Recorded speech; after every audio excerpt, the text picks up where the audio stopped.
ఏపీకి పోలవరం వరమని అన్నారు సీఎం చంద్రబాబు. గోదావరి నుంచి 2000 టీఎంసీల నీళ్లు సముద్రంలోకి పోతున్నాయని అన్నారు. అందులో 200 టీఎంసీల నీళ్లు ఏపీ, 100 టీఎంసీలు తెలంగాణ వాడుకోగలిగితే 2 రాష్ట్రాలు సుభిక్షమవుతాయని అన్నారు సీఎం చంద్రబాబు. పోలవరం అనేది మీరు గుర్తుపెట్టుకోవాలి. రాష్ట్ర రైతాంగం ఆంధ్రప్రదేశ్కి ఒక పెద్ద వరం.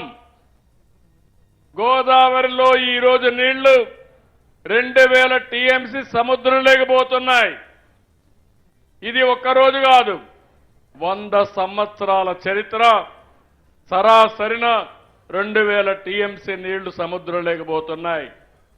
200 టీఎంసీ నీళ్లు ఇటు ఆంధ్రప్రదేశ్ వాడుకోగలిగి అవసరమైతే 100-200 టీఎంసీ నీళ్లు తెలంగాణ వాడుకుంటే 2 రాష్ట్రాలు సుభిష్టం అవుతాయని చెప్పి కూడా నేను మీకు తెలియజేస్తున్నా.